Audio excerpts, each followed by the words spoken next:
Hello, I'm Zion. Welcome back to another update video. So you might have realized that I came back to this old room, and that's because I moved the PC that was on the other room over here. You might be asking the reason why. And that's because this PC, this main PC that I got, kinda completely broke down about 5 days ago, maybe 6 days ago. And it didn't boot. When I tried to boot it up, it went to the BIOS screen. If you guys don't know what that is, that's like the motherboard like interface. And what happened was my NVMe, my SSD, kind of killed itself. And I thought that, wow, how is this possible? And it's because when you're recording videos like I do, you're probably gonna be hoarding a lot of data, guys. Like one episode of whatever video I make usually is around 9 gigabytes. That's like 2 hours, right? And sometimes I'd be making upwards of what, 4 hours, 6 hours, depending on the playthrough. Not to mention the fact that sometimes I would be recording, um, or not recording, after I edit something out, I don't really change the rendering bitrate or whatever the fuck. And I would sometimes get upwards to 15 gigabytes, 20 gigabyte files, which was what happened on the old stuff that I used to edit on. Nowadays, of course, I don't edit with that high of a bitrate since I know that visual novels don't need high bitrate unless I'm playing something that's more action based, which is at the moment I'm playing Utawarerumono. It's a bit more than just a static screen with text going all over, right? So the bitrate is a bit more than normal. But yeah, this made me realize just how real it was when people that make content on YouTube say that sometimes they have issues with their PC. I thought in my mind when people say stuff like that, they would just be lazy and you know, how often can your PC really break down in the course of a year, right? Or multiple years? And turns out, yeah, I do keep having issues with a lot of the stuff that's going on. So I moved the other PC back here because I wanted to record and also encode some more stuff on Patreon. And yeah, I'm also a bit salty because I have to purchase an SSD during this whole AI bubble craze. The SSD I got, the NVMe I got, 1 terabyte 4 years or 5 years ago when I purchased it, it was probably 40 bucks. Now it's 120 bucks. Insane. 1 terabyte. 4 years, it should have depreciated in value, but because of the AI bubble craze, it went up 3 times the price. Fuck this whole AI bullshit. But yeah, I wanted to address that. I'll probably be making update videos over here once again since I'm too lazy to just keep bringing my PC back and forth, right? So I'll be here again. So yeah, you guys get ready to still see this point of view. You guys will not be seeing me in the L position on my old chair. But after that, I think I want to talk about uh, how Utawarerumono is going to be uploaded and also a lot of the other stuff that's on Patreon and Subscribestar are going to be exclusive. So, Utawarerumono, I have a friend who mods for someone who streams on YouTube, and he says that, the game has a lot of issues with its copyrighted music, so he doesn't want to deal with that. And I believe him, so I'm probably going to be putting Utawarerumono on a Patreon exclusive or Subscribestar, but like both of them are the same. Episode 1 is already out for people if you guys want to check up on that. So feel free to check it out. It's been pretty fun. Actually do enjoy it. And there's surprisingly a lot less filler than I thought there would be. So that's for Utawarerumono. I don't think I will be going straight into Mask of Deception and Mask of Truth, even though the first game is quite engaging. The first game is good enough. It doesn't end in a cliffhanger. So that's why next time it gets chosen again, that's when I will be playing Deception and Truth together because Mask of Deception ended off in a cliffhanger. And like I said, a lot of the other stuff that's on Patreon, the exclusive stuff, Fate Stay Night, Witch on the Holy Night. I think at some point I'll be putting the first episodes also on YouTube just so that people are more exposed to it and they would go to Patreon to take a look at the playthroughs for themselves. I'm actually pretty proud of the stuff that, well, I wouldn't say be proud, but I really do think the stories in Witch and the Holy Night and Fate Stay Night are really impressive. Fate Stay Night, I'm quite surprised at how well it is.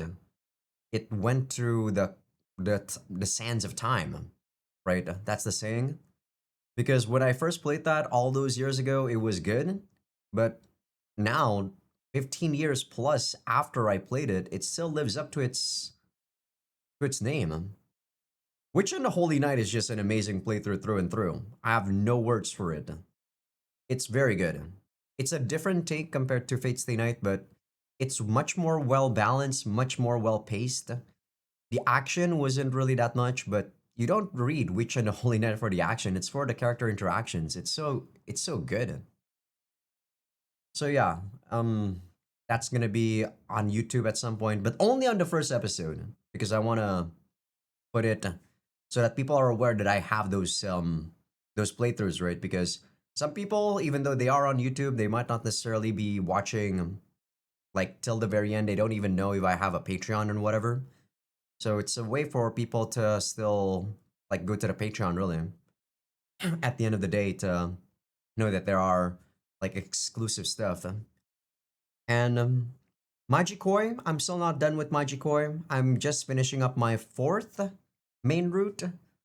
So the only route I need to finish up is just Chris and then the main true route. As for the side routes, I'm almost done with them all too. There's only 3 left. After stories, I'll be doing those, but only for people on Patreon since those are not worth showcasing. They are just 8 scenes.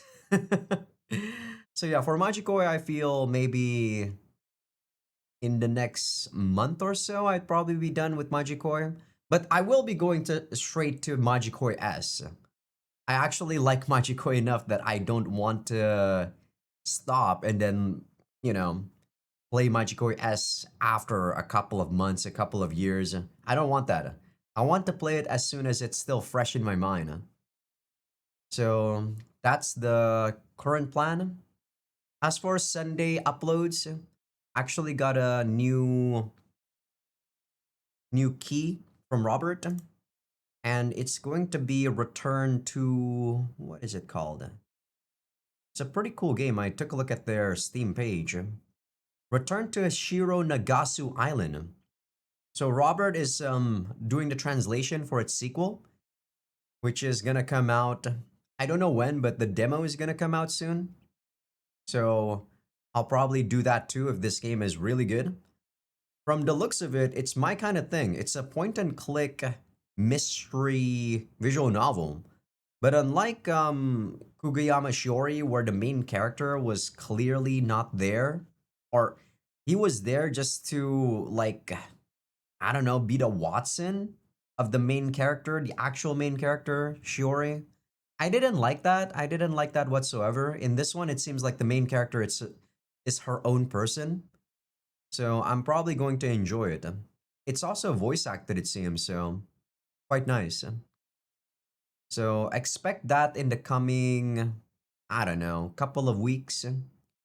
Triple pairing is also gonna be out on the 21st, but I'll probably be playing. No, no, no. I will be playing triple pairing first before I put episodes on Return to Shiro Nagasu Island. That is such a mouthful. So yeah, I don't know whether or not this is gonna be a full playthrough. The Return to Shiro Nagasu Island. Robert said he just wants me to play it and see how I like it.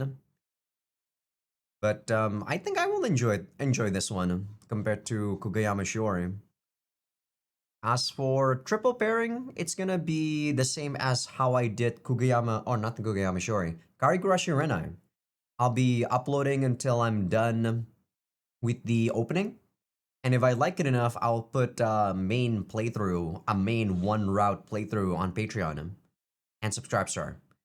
I know that I keep saying Patreon only, but it's basically the same. Those two platforms are the same. Okay, so if I say Patreon, that means that it's both on Patreon and Subscribestar.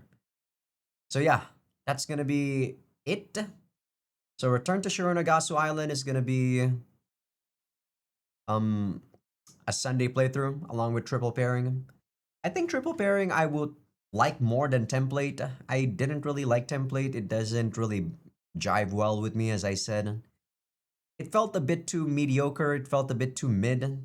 It felt kind of lacking in soul, I think. But triple pairing is by Hooksoft. Hooksoft is I don't have much knowledge of Hooksoft, but I did play their Aishi Tell game, and that one is the type of what's the word I'm looking for here? Indulgence? No, not indulgence. Guilty pleasure. The sort of guilty pleasure visual novel that I usually look for. It has decent comedy. The main character is usually pretty trashy, pretty perverted, pretty shameless, and it's not afraid to be what it is. That's what I like in those sort of rom coms, which is what Karigurashi Renai was. But yeah, I think that's it. I really just wanted to ramble about my PC breaking down and how it's annoying since I have to purchase like those things so expensively. I said a couple of maybe like a year ago I wanted to make a NAS, but with the amount of prices for HDDs right now, it's just not really feasible. I'll have to take a look at it at some point though. Okay, enough from me. I will see you guys on the next update, which probably won't be a while. Maybe next month, maybe the next 2 months. Depends on whether or not I'm done with all of those Sunday uploads. See ya. Thanks for listening as always. And yeah, as you can see, there's no technical difficulties in this in this room since my microphone is clearly attached, so it doesn't use battery, and my like what is it, capture card is way better on this machine because it uses my PCIe slot instead of just USB 3. So, all right, see ya. My lights are a bit off though. I probably need better lights, but I'm too lazy to put that light over here. Pretty heavy. All right, this time for sure. See ya.